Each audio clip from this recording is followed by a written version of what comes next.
Where else would you rather be? I'm Paul Clifford, CEO of the Penn State Alumni Association.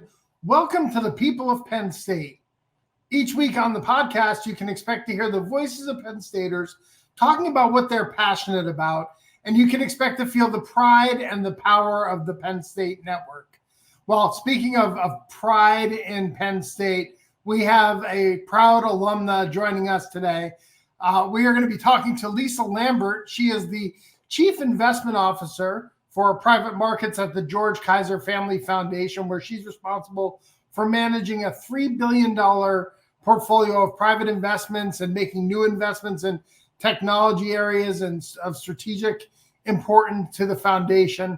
She's also the founder and CEO of Upward, a global network of executive women. We're going to talk about that coming up soon. You might know the name Lisa Lambert. She is a 1989 Management Information Smeal graduate of the Smeal College of Business. She was a 2-year captain for Lady Lion basketball. After that, she went on to Harvard for her MBA, where she really got into thinking about venture capital. And we're going to dive into all of that here today on the People of Penn State podcast. Ladies and gentlemen, welcome Lisa Lambert to the podcast. Well, thank you very much, Paul. I'm looking forward to having a conversation with you today. It's exciting to be back at Penn Absolutely. State. You are a native of Ohio, right? How did you become a Penn State Nittany Lion? I am a native of Ohio, Toledo, Ohio specifically, and I was also an athlete.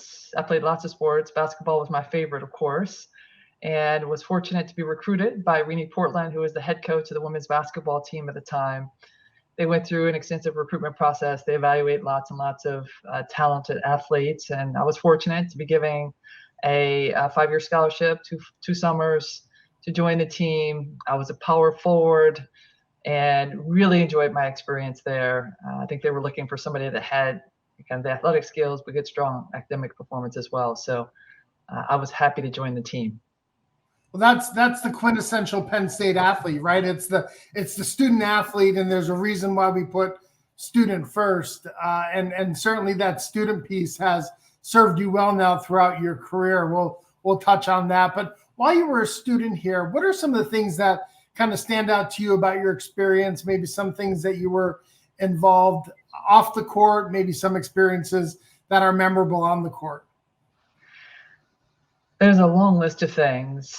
I mean, to be honest, we lived basketball and classwork, so there wasn't a lot of time for extracurricular activities beyond those two things. But we found a way to entertain ourselves and make ourselves useful in those two buckets. And so, lots of travel with the team, lots of hours with training and practices and learning the playbook and, doing the actual games. I actually added up at one time. I was applying to business school and they wanted to know what your undergraduate life was like and how much time you spent on extracurricular activities. And so I added up that I spent about 35 hours a week on basketball. So it was effectively a full-time job. And then, we had to spend quite a lot of time on studying and our classwork as well. So that's really where I spent my time, of course, enjoying the campus, enjoying the tailgating, enjoying the football games, enjoying the camaraderie of the team. I mean, you really form some great bonds while you're on a Division I basketball team or any sport. I think that's Division I. It's just you spend a lot of time together. So I have fond memories of all of that. And the campus was beautiful, right? I mean, Penn State really is Happy Valley. It's the center of the universe for Pennsylvania and for that region. And so the students and the athletes get a lot of attention and a lot of love. And I really enjoyed that during my time. I'm always interested in Penn Staters' trajectory from before they come to Penn State to where they are in their career today. So let's go back to you're in the recruiting process, right? When you came to Penn State, what did you want to study and what was kind of the initial career goal? And how did that shift and change over time? It's so funny you mentioned that because it did pretty significantly. I don't really think I knew what to expect from going to a school like this one, such a large campus, such a large student body. But one of the things I thought I wanted to be upon joining Penn State was an attorney. I thought I would be a business attorney, in fact. And so I took business law and did my first couple of classes there and realized, no, I didn't want to do that. Volumes and volumes of texts and case law and all of that just didn't do it for me. I eventually shifted to, as you mentioned, management information systems, so more programmatic, more coding, where you provide some context, the syntax around the programming language, and you get an output, right? Immediate feedback on what you're doing. A lot different than business law, and really did suit my interest. And so I ended up going into information systems. I got my first job as a software engineer, where I was writing code to support my then employer, Owens Corning, in their back office and their front office applications, and really found it enjoyable. There's nothing better, in my view, than doing something, getting immediate feedback on how you're doing, and being able to refine it and do better. And so it was the perfect career choice for me. This is the People of Penn State. I'm Paul Clifford. I'm joined today by Lisa Lambert. She's the founder and CEO of Upward. She's the CIO at the George Kaiser Foundation and Lady Lions basketball legend, here with us today on the podcast. I could start in so many different places, but let's start with Upward and kind of your interest in mentoring professionals. It's been important to you. You mentioned earlier Renee Portland. Who are the people that have been mentors to you, and why has that become so important to you to kind of turn around and help others with that? Yeah, Renee is a great example. She was a trailblazer in her time. She was a magnificent coach. She was a great mentor.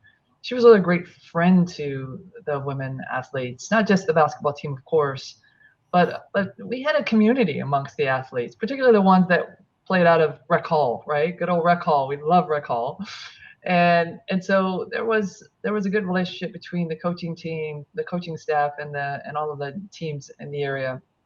And we really appreciated her commitment to excellence, her dedication to the job. There wasn't anybody more passionate about women's basketball and women's athletics and developing young women than Renee.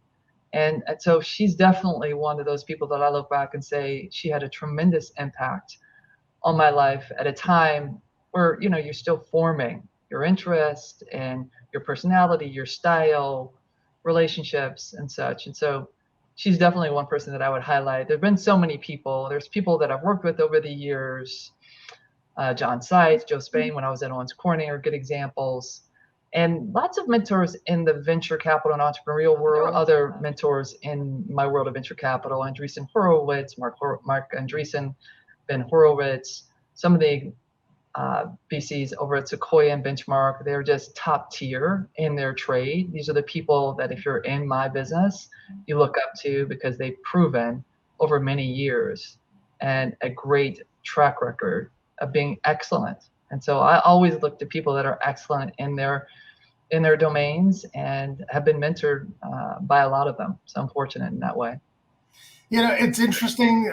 You mentioned Renee, and then you listed about 6 or 7 men afterward, right? So I imagine that might tie to the origin story of Upward. Share a little bit about the nonprofit that you founded and the origin story and what you're all about. Yeah, that's such a good catch on your part, because that is exactly right.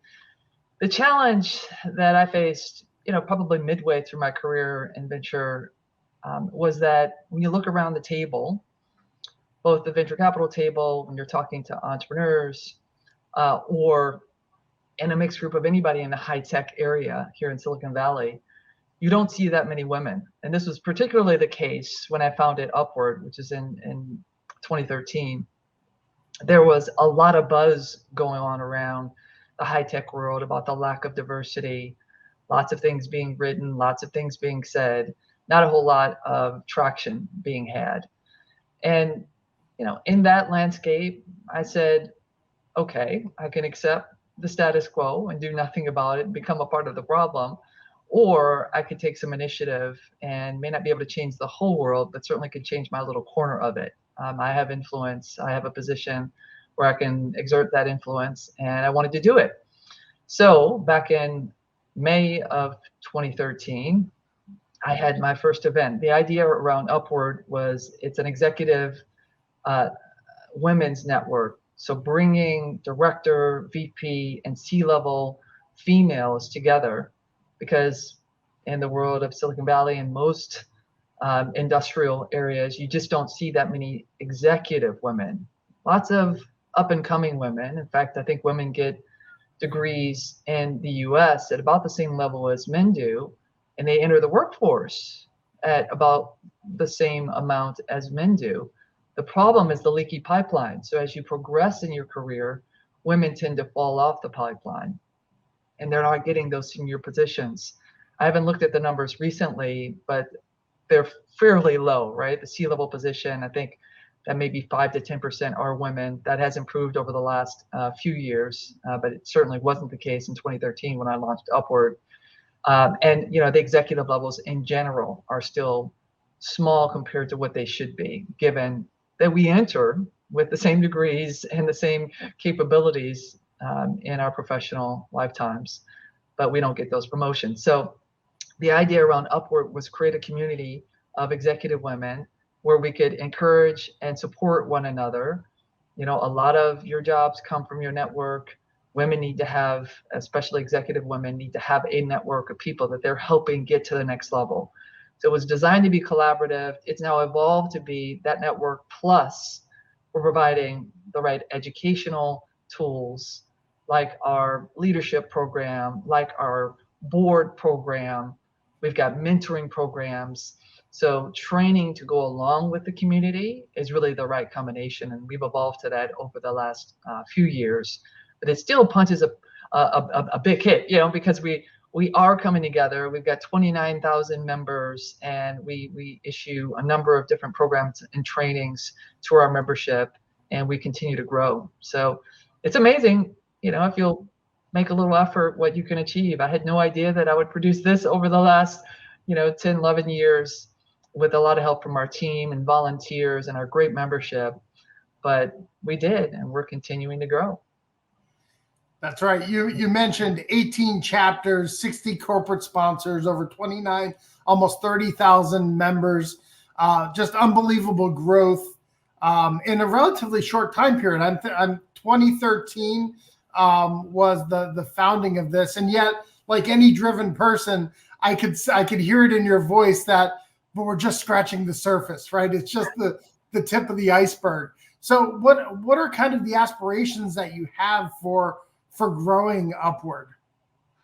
Well, we started it here in Silicon Valley, and so our largest membership is in Silicon Valley, and we do a lot of programs here. We do a lot of events here. We do a lot of our activities here. I'm based here, and so that makes sense. What I would like to have is to replicate what we've done in Silicon Valley, thousands of members here, hundreds of programs that we put on. I would like to replicate that in every major city, state, and country. And so you can see that the vision is very big. Imagine, a chapter, an Upward chapter in every major city in the US. We have 18 chapters right now, but you could see that could get much bigger. And then when we go international, and we have gone international, we have a chapter in Israel, we have a chapter in London, we have a chapter in Buenos Aires, but so much more that we could do. Creating these communities of executive women all over the world, so that wherever you go, you'll have access to a network of women that can help you in your career. And I think that's vital for women to succeed. I think men are very natural networkers. They certainly, in the senior ranks, outnumber the females. And so we need to do something proactive to come together, to help train and educate, so that we're prepared for the next opportunity, and that we're always looking out for each other. I think that's been missing in the lives of executive females, and something that we hope that we can add across the globe. Yeah, I think about the world that you work in, and I see maybe it's just me kind of drawing parallels to your time on the courts with the Lady Lions. But I think about the competitive nature of the world that you're in, and the work that you do. I think about the need to be part of a strong team and build strong teams. And you even mentioned it earlier, right?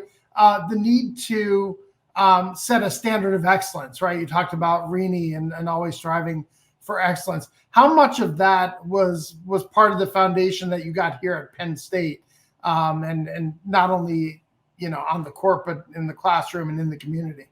Yeah, I think she role modeled that. She and her entire staff, Rini Portland, her entire staff role modeled excellence. They expected it of us. They didn't let us slouch. They didn't let us, lollygag, right? They were very serious about what we were there to achieve. We were there to achieve, excellent results in our performance as athletes, get to the Atlantic 10 Conference Championship. We did that every year that I was there, I believe, and get to the NCAA tournaments and produce wins, but do it with dignity, with respect and honor.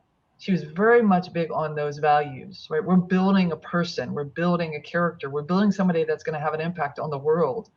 And this is a good place for them to start learning that. Of course, we've had opportunities to learn that in school prior to coming to Penn State, but it was really emphasized by Rini and the team. And I think it inspired us. It certainly inspired me. So, that's one of the fondest memories that I have. And the support that we got from the boosters, the support that we got from the administrators, from the community, I really felt so much love there. When I think about Penn State, it warms my heart because of the great experience that I had. And of course, it was hard work. We sweat a lot, we ran a lot, we traveled a lot, we had to study a lot. But when I look back on it, I only have fond memories of it because all the things that I learned there have stayed with me. And I think have inspired me in my current role. I don't think I would have been able to do what I'm doing now had I not had that great foundation. So I'm most grateful for my time there. Yeah, it sounds like you learned kind of the hustle that's needed to be successful, right? Not only in basketball, but really in life, right? And how to continue to get after it and not be satisfied with where you are. The Coach Paterno saying that you can't stay in the same place. You're either getting better or you're falling behind, right? Absolutely. So you have been an advocate for equality in the workplace, right? I think you started off with technology and STEM and C-suite aspirations, right? All of which you've mentioned earlier are the numbers are stacked against women, right? And so if you were to speak to a group of C-suite executives that are predominantly men, right, to help reverse these numbers, right, to help maybe dismantle what might be in place that is causing this, what would your message be to that group? Well, I think the first thing would be take it seriously. What I found, because we've done some studying on this as part of my role at Upward, and I personally live this, is that we talk a lot about the benefits of diversity, not just gender diversity or ethnic diversity, but the diversity of thought, diversity of experience, diversity of geography. All those things we put into place across corporations. We have international organizations, and we do that because we're serving a customer base in these international markets. It actually serves the purpose of the mission and our profit objectives. And so why aren't we doing that in all areas? Take it seriously. And I think it's difficult to take it seriously if there's no consequence, right? There's no consequence of not engaging. So to the degree that we engage in internationalizing our businesses and going after other customer segments, women make up half of the marketplace in the world, right? And we're major influencers of purchasing decisions. We are oftentimes decision makers or heads of household. And so we've got capital to deploy. Trillions of dollars of capital to deploy. Why not look at us as a partner in your journey? And how do you service those underserved markets unless you have representation at the top? You need men and women running these large corporations because we're serving men and women across the globe. It's just intuitive. And because there's no consequence, meaning you're not going to lose your bonus, you're not going to lose that promotion, you're not going to get looked over for that great project if you're not diversifying your team. For the most part, most companies don't have that kind of accountability. So there's no consequence. And so you just continue the status quo. The status quo is easier. it's easier. Men understand men. Men and men, they think alike, right? They understand how they make decisions, how they operate, and there's less friction. But I think the beauty of having a male-female dynamic, just to use male and female as the example, is that you're getting a different point of view. It may require you to do things a little differently, but if it serves the purpose of being able to reach both genders effectively, then why wouldn't you want to do that? I mean, at the end of the day, you're going to get rewarded based upon your performance. And if you're aggressively pursuing underserved markets and getting them, then that's going to help you with your business objectives. So take it seriously, make sure there's accountability, and realize that the benefits outweigh the costs of the inconvenience of the uncertainty of working with women. If you're a man, you're going to get so much more out of it if you make that effort, because there's so much market to be had. But you do need women at the table, both the executive table and the board table, to get that point of view. Men just don't think like women any more than women think like men. And if they're underrepresented in the boardroom and at the executive table, then you're going to be underrepresented as you go to market. And that's the last thing you want to do. Go big. If you're going to do it, go big. And that means you have to go big together. Absolutely. Earlier in the conversation, you alluded to some of the challenges that you had in your upbringing and in your childhood. And it's kind of serendipitous that you now work for the Kaiser Foundation, the George Kaiser Family Foundation. First, for people who might not be familiar with the foundation, can you talk about the kind of work that you do there and the populations that you serve through your grants? Absolutely. Yeah, I love the George Kaiser Family Foundation because it does serve people just like me. George Kaiser lived in Tulsa, loves Tulsa, is giving back to that community. He's particularly targeted his resources to helping children rise out of poverty and achieve their highest ambition. And of course, they care about the most underserved children, people of color. I think you're familiar with the Black Wall Street story in Tulsa. So there's a long history of providing support to diverse communities. And as a person of color, as a person from rural America, I grew up with a single parent. My mom raised me on her own, along with my siblings. It resonates with me. It resonates what he's trying to do, why he's giving back. He's giving back because he was that person in some way, shape, or form as well, underprivileged, didn't have wealth. All of his wealth was accumulated from his hard work over the years, didn't have much handed to him. And he wants to give back, and I feel the same way. I want to give back. It's why I started Upward. It's why I wanted to join the George Kaiser Family Foundation and give my expertise back to communities like Tulsa and all over the world that look like Tulsa, including Toledo, Ohio, where I grew up. Looks very much like Tulsa. And it's a way for me to do that. Now, I'm working on the endowment side. I've got a large portfolio that I'm investing in, so I'm not doing the programmatic pieces that the foundation does. But the returns that I produce on my investments in the endowment do go back to fund a lot of that programming. So it's a way for me to fulfill my professional ambition, which is producing great returns, delivering good outcomes for the startup community and for my employer, but at the same time serve my personal mission around helping underrepresented, underserved communities and children in particular, because it's difficult to become something in life if you have a very tough start to life. Yeah, it's one thing to be motivated by gains in the investments that you're making. It's another thing to be motivated by, well, those gains help those 100 children in Tulsa now that we provide those programs for. Exactly. It's a whole new level of engagement and passion. Absolutely. If I were to kind of sum up our conversation, the work that you're doing with the Kaiser Foundation, what you're doing with your nonprofit Upward, and this next story that I'm about to share with you, it's almost as if you have a heart to serve others, right? Even if it's in finance, even if it's in technology, right? It's still kind of the outcome is service to others and helping others. And the story that I want to share is of a know-it-all freshman who was coming into into Penn State. Our mutual friend, Susan Robinson, again, fellow Lady Lion basketball standout. You were a senior. She was a freshman coming in, and she was highly touted, highly accomplished, right? Was a contributor right from the start. And you just so happened to play the same position, right? And so having been around sports, you kind of see and understand where that might lead to friction.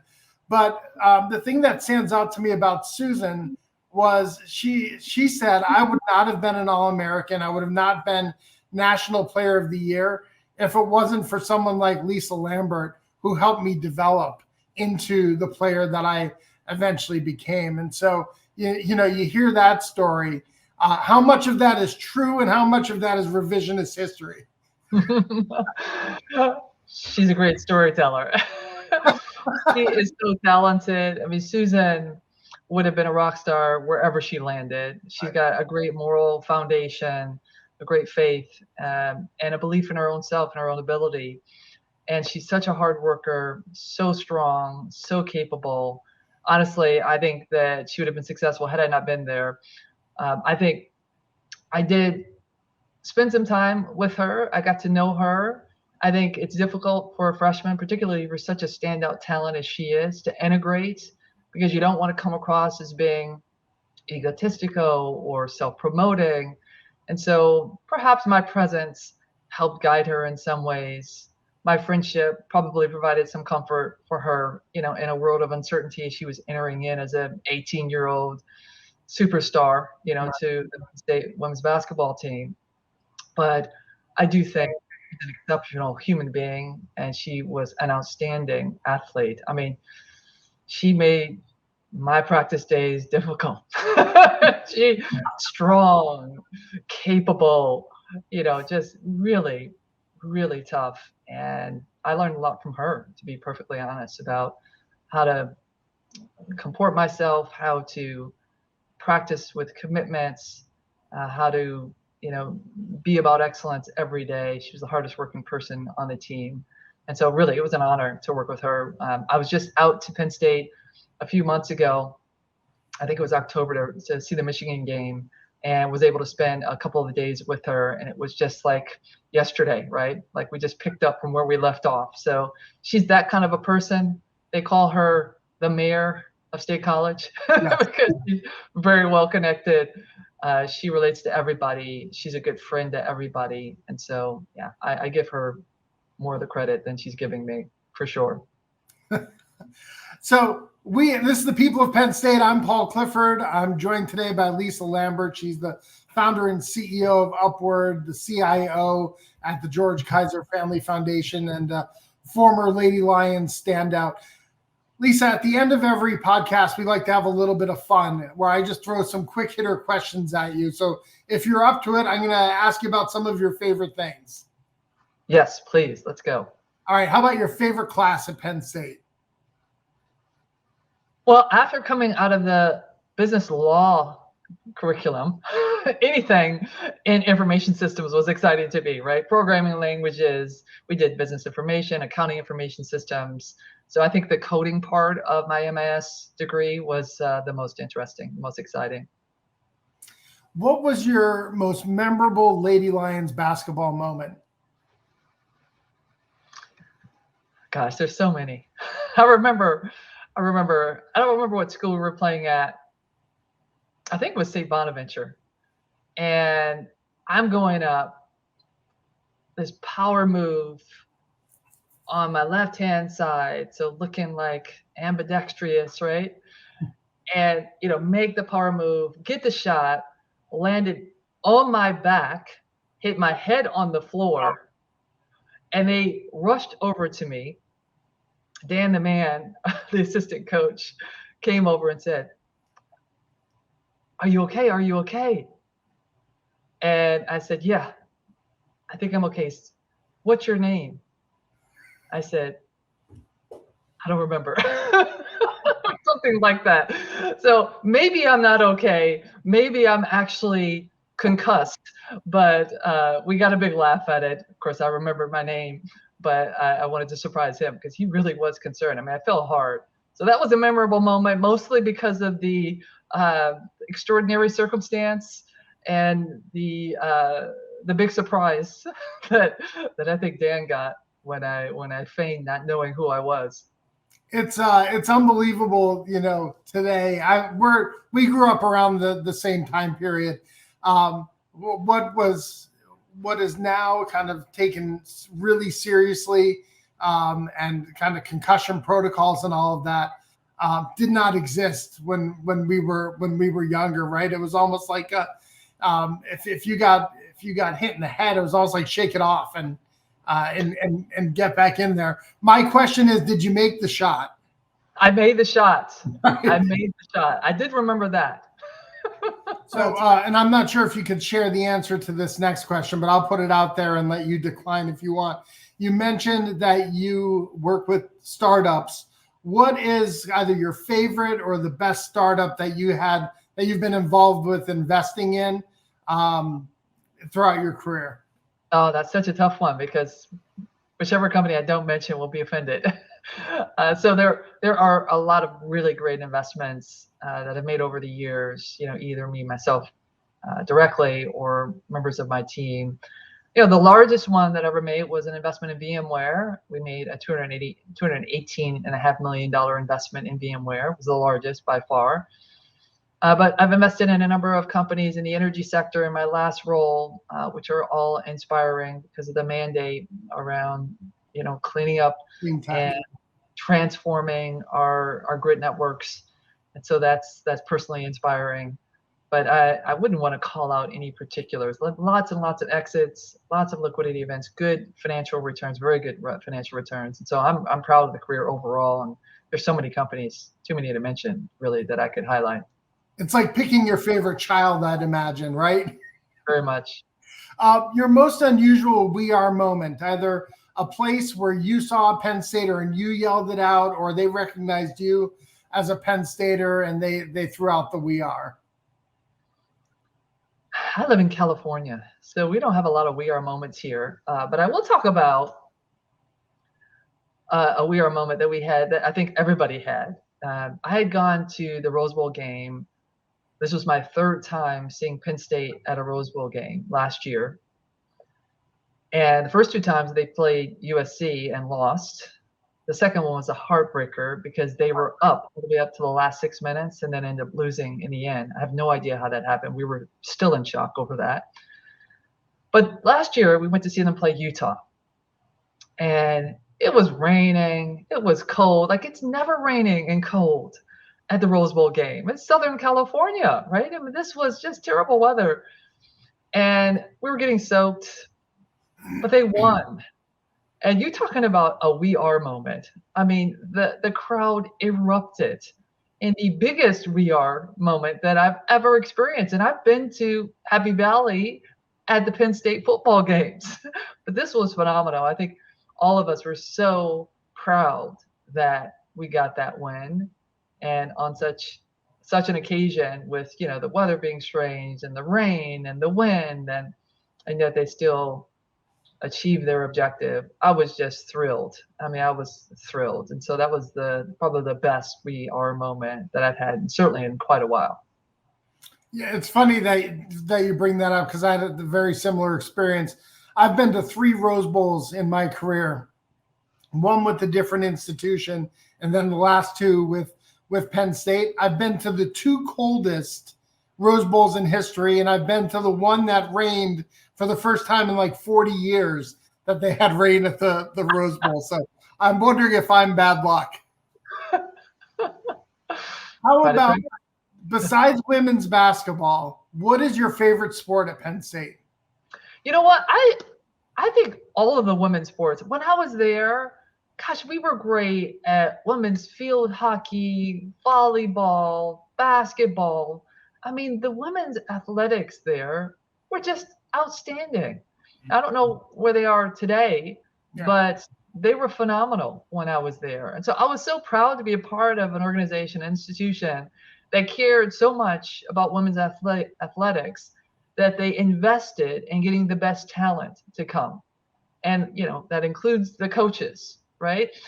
And so I don't know that I could name one, but I was just overall, I was surprised and delighted that they had such a great record of performance with women athletics there, where I hadn't seen that before. I grew up in Ohio. You didn't see that at Ohio State. You didn't see that at any of the local schools, University of Toledo or University of Miami in Ohio. You just didn't see it. And so it was a wonderful surprise and still has made an impression on me to this day, because I think women's athletics don't get the funding always that they need and that they deserve. But Penn State was a standout in that regard. Absolutely. And I will tell you that our women's athletics is still very strong, nationally ranked in women's soccer and lacrosse, volleyball, field hockey. Our women's basketball program, I think they're 15-4 right now, and really having a kind of a renaissance kind of season. So it's good to see all the success that we're having across intercollegiate athletics. Lisa, I want to thank you for joining us on the People of Penn State. It's when alumni allow us to share their story that elevates the value of all Penn State degrees, and for that, we're truly grateful. My pleasure. Really, I've enjoyed it, Paul. Thank you for such a great interview, and thank you for bringing me back down memory lane. It was wonderful. Absolutely. Thanks to our producer, Vincent Longaro, and to you for listening. If you like this episode, I hope that you'll subscribe to the People of Penn State on your favorite podcast app of choice. And while you're there, go ahead and give us a rating and drop us a review. Help us spread the word and share the podcast with your friends and fellow Penn Staters. If you're a member of the Penn State Alumni Association, thank you for your support. And if you're not yet a member, what are you waiting for? Go to our website at alumni.psu.edu, and you too can become a member of the world's largest alumni association. Thanks for listening and for all you do for the university, for the glory, and for the future. We are